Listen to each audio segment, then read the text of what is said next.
Forget everything you think you know about Venom, seriously. Forget the hulking rage of Eddie Brock and that brief corrupting dance with Peter Parker. For decades, the symbiote has been seen as this monstrous mirror, just amplifying its host's inner darkness, strength, and aggression. But what if that was just scratching the surface? What if the most complex, most dangerous, or maybe even the most powerful Venom host is then a reporter with a grudge or a hero fighting temptation? What if it's the one person who has every reason to hate and fear the symbiote? Because when you compare them, Eddie Brock and Peter Parker start to look like amateurs next to the newest wielder of the Clintar, Mary Jane Watson. Her bond with Venom isn't about power or revenge. It's born from sheer desperation, forging a connection so deep it's completely redefining what the symbiote can do.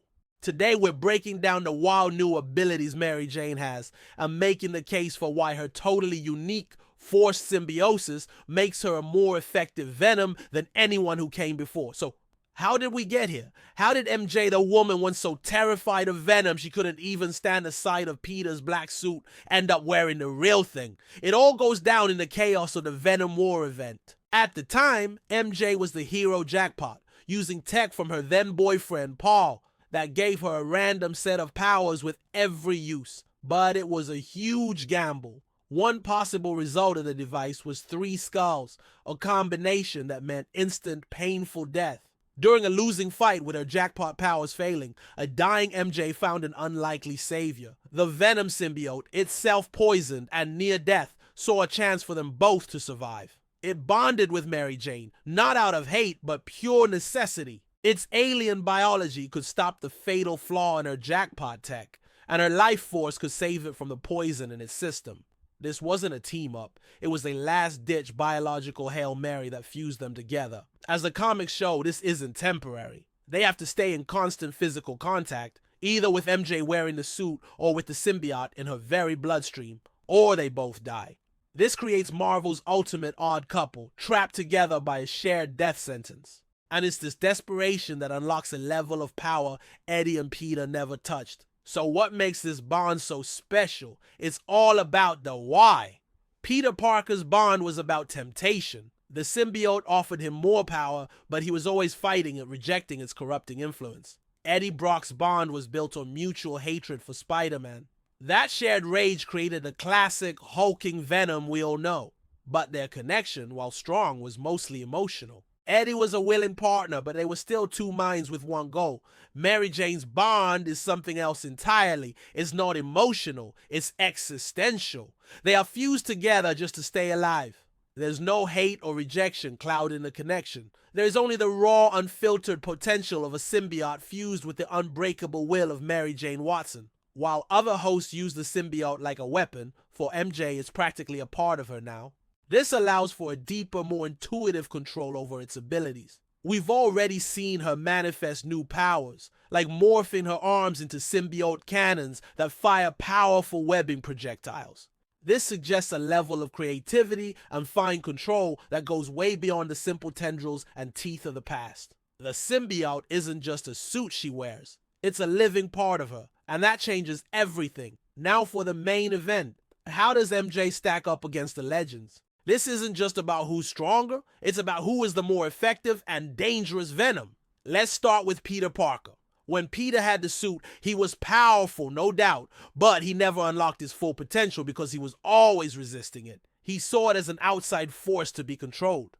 Mary Jane doesn't have that luxury. She has to work with it, creating a harmony born from a nightmare. Peter was a tourist, MJ is a permanent resident. But the real comparison is Eddie Brock. Eddie is the archetype, a physical powerhouse. But his power was always fueled by one thing, rage. It made him a sledgehammer.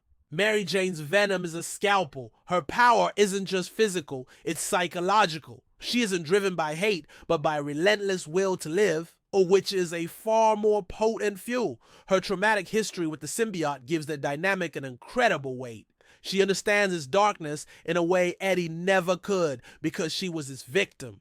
This understanding allows for a smarter, more tactical use of its power. Plus, her experience as Jackpot means she's already used to handling unpredictable abilities, making her uniquely suited to adapt to the symbiote. Eddie Brock was defined by the symbiote. Mary Jane Watson is redefining it. But hey, that's my take. Is this forced survival-based bond really a source of greater power, or is the raw, rage-fueled connection of Eddie Brock still the peak? Let me know who you think is the strongest Venom host and why down in the comments. And if you're digging this deep dive, do me a favor and hit that like button.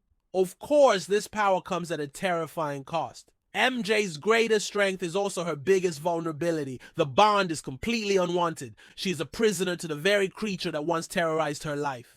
Every single moment is now shared with a symbiote, a constant, invasive presence. This has already put a massive strain on her life, leading to the end of her relationship with Paul. This isn't a power fantasy for Mary Jane. It's a body horror nightmare.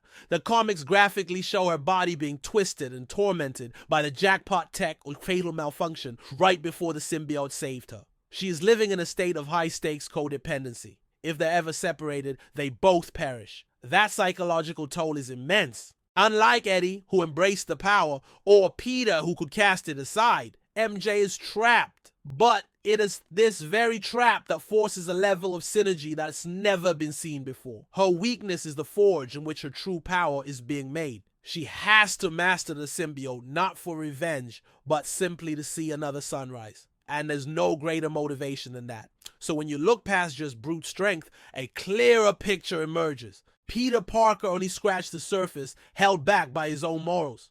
Eddie Brock harnessed the symbiote's rage and became a force of nature, but a predictable one. Mary Jane Watson is different. Her connection isn't a choice, it's a biological fact. This forced symbiosis, born from mutual desperation, has created a venom that's more adaptable and arguably more dangerous. She's combining the symbiote's potential with a survivor's intellect and a hero's heart. She's even influencing the symbiote in new ways. In a moment of crisis, the symbiote was inspired by its memory of Spider-Man and made a conscious choice to save her life. This isn't the Venom we knew. It's smarter, more complex, and fighting for stakes that are infinitely more personal than an old grudge. Mary Jane Watson's time as Venom doesn't just put other hosts to shame. It rewrites the rules of what it means to be Venom. Thanks for watching. If you want more deep dives into the lore of your favorite characters, leave me a comment who you would like to see featured next, and make sure you subscribe and ring that bell so you don't miss a thing. Until next time. Yeah.